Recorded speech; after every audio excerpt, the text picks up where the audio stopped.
የህዝብ አመኔታን ያተረፈ ፍርድ ቤትን ለማየት ህብረተሰቡን ያሳተፈ የሪፎርም ስራ ለማካሄድ ዝግጅት እየተደረገ መሆኑን የጎፋ ዞን ከፍተኛ ፍርድ ቤት ፕሬዝዳንት አቶ ጸጋዬ ጽጌ ገለጹ። የጎፋ ዞን ፍርድ ቤቶች የ2017 በጀት ዓመት የመጀመሪያ ግማሽ ዓመት የዕቅድ አፈጻጸም ግምገማ መድረክ በሳውላ ከተማ በበጀት ዓመቱ ባለፉት 6 ወራት በርካታ ስራዎች መሰራታቸውንና እየተሰሩ መሆኑን የገለጹት የጎፋ ዞን ከፍተኛ ፍርድ ቤት ፕሬዝዳንት አቶ ጸጋዬ ጽጌ በህብረተሰቡ ዘንድ ያለውን የማያቋርጥ የለውጥ ፍላጎት በትክክለኛው አቅጣጫ መርቶ ውጤታማ ለማድረግ በየወቅቱ የሚነሱ የፍትህ ጥያቄዎችን በትክክል ተገንዝቦ ፍትሐዊ የሆነ ምላሽ መስጠት የፍትህ አካላት ግዴታ መሆኑን አስገንዝቦ በግማሽ ዓመቱ በፍርድ ቤቶች የተሻለ አፈጻጸም መመዝገቡን ተናግረዋል። በ2017 ግማሽ ዓመት ውስጥ እንግዲህ የጎፋ ዞን ከፍተኛ ጎፋ ዞን ፍርድ ቤቶች እንሰራለን ብለን ያቀድነው እንግዲህ ከዳኝነቱ ስራ አንፃር በርካታ ስራዎች ተሰርቷል። ከአስተዳደራዊ ስራውም በርካታ ስራዎች ተሰርቷል። እንግዲህ የሚጨበጥ የሚዳሰስ የሚታይ ስራ መስራት የተቻለበት ሁኔታ ነው ያለው። ፕሬዝዳንቱ አክለው የህዝብ አመኔታን ያተረፈ ፍርድ ቤትን ለማየት ህብረተሰብን ያሳተፈ የሪፎርም ስራ ለማካሄድ ዝግጅት የተደረገ መሆኑን ጠቅሞ በዚህም በግማሽ ዓመቱ 10701 መዛግብት ውስጥ 8577 መዛግብት ውሳኔ ተሰጥቷል ብለዋል። በ2017 የመጀመሪያ ግማሽ ዓመት እንሰራለን ብለን ያቀድነው ከዳኝነቱ ስራ አንፃር ከባለፈው የተላለፈ ታህቢር 1493 ወንጀል 572 በድምሩ 2064 መዝገብ ተላልፏል ከ2016 ይሄን ጨምሮ አዲስ የቀረበ ታህቢር 5481 ወንጀል 3156 በድምሩ 8637 አዲስ መዝገብ ቀርቧል። ካለፈው የተላለፈና አዲስ የቀረበው ታህቢር 6974 ወንጀል 3727 በድምሩ 10701 መዝገብ በግማሽ ዓመቱ ተንቀሳቅሷል። ከዚህ መካከል በፍትሐብሔር 5446 በወንጀል 3131 በድምሩ 8577 መዛግብት ላይ ውሳኔ ተሰጥቷል። በፍትሐብሔር 1528 ወንጀል 591 በድምሩ 2124 መዝገብ ወደሚቀጥለው ሶስተኛው ሩብ ዓመት ተላልፎ አሁን ስራ ላይ ነው የሚገኘው።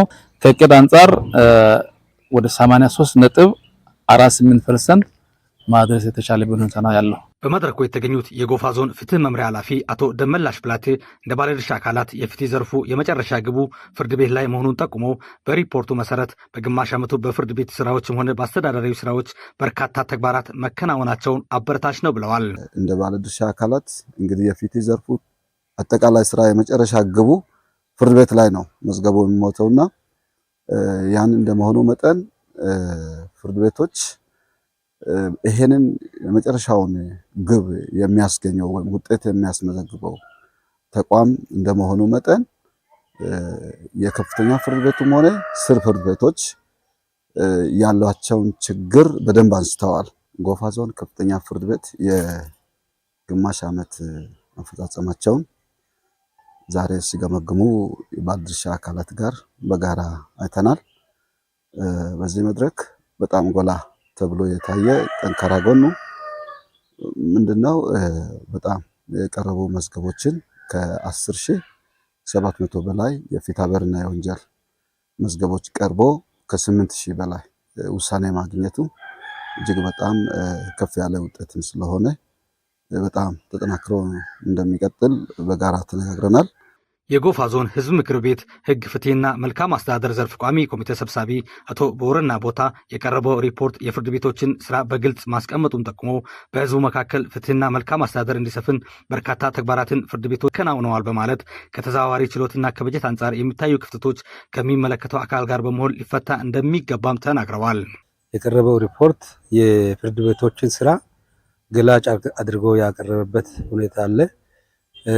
በታችኛው ፍርድ ቤቶችም በወረዳና በከተማ ደረጃ ፍርድ ቤቶችም የተሰሩ ስራዎችን እንደ ጠንካራ ጎን ያው ህዝቡ ፍትህ መልካም አስተዳደርን እንዲሰፍን የህዝቡ ጥያቄ እየተመለሰ የቆየበት ሁኔታ አለ። ከሌሎችም ከአስተዳደራዊ ስራዎችም ጋር ተያይዞ ያሉ ጠንካራ ስራዎች አሉ እና እነዚህን እንዳጠቃላይ ያው ያየንበት ሁኔታ አለ። ፍርድ ቤቶች ወደፊትም ያው ተጠናክሮ እንዲቀጥሉ አንዳንድ በጉባኤው የተነሱ ሀሳቦችም አሉ።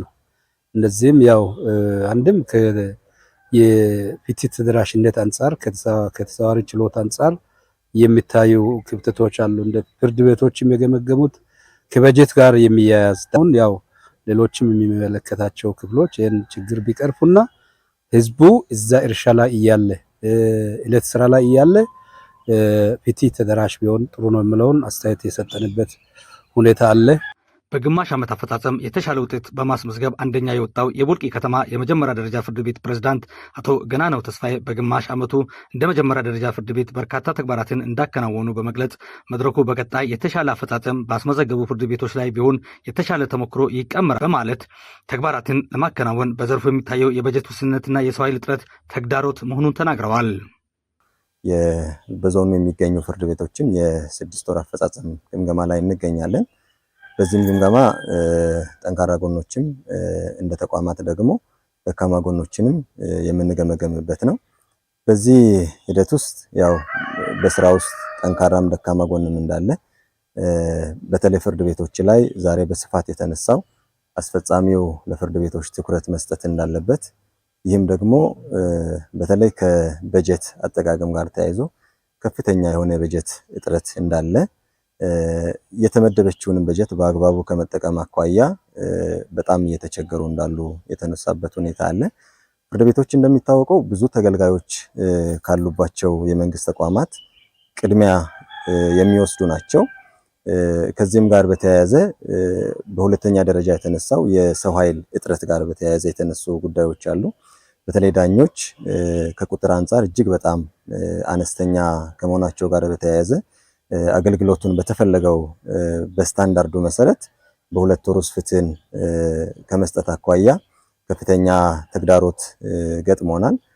በጥቅሉ የግምገማ መድረኩ የአፈጻጸም ግምገማ መድረኩ እጅግ በጣም ጥሩና ይበል የሚያስብል ከዚህ በኋላ የሚቀጥል የሚያስብልና እንዲሁም እንደ ሀሳብ የተነሳው ከዚህ በኋላ ባለው አፈጻጸም ግምገማዎች እንዲሁም በዚሁ ከፍተኛ ፍርድ ቤት ብቻ ሳይሆን በየወረዳዎች ጥሩ አፈጻጸም ባስመዘገቡ ከተማ መዋቅሮች ላይ ይህ መድረክ እንዲደረግና ምርጥ ተሞክሮዎችን ከአንድ ወረዳ እየተቀባበለ በአጠቃላይ በዞን ውስጥ የሚገኙ ፍርድ ቤቶችን ውጤታማ ለማድረግ ከዚህ አኳያም ስራ ቢሰራ የሚል አስተያየት የተነሳበት መድረክ ነበር። በመድረኩ የዞኑ ከፍተኛ ፍርድ ቤት የእቅድና በጀት ዝግጅት ክትትል ዳይሬክቶሬት ቡድን መሪ አቶ ወንደሰን ታደሰ ተቋሙን የ2017 በጀት ዓመት የመጀመሪያ አጋማሽ ክንውን ቀርቦ ውይይት የተደረገ ሲሆን በግማሽ ዓመት አፈጻጸም የተሻለ ውጤት ያስመዘገቡ ፍርድ ቤቶች የእውቅና ሰርቲፊኬት ተሰጥቷቸዋል።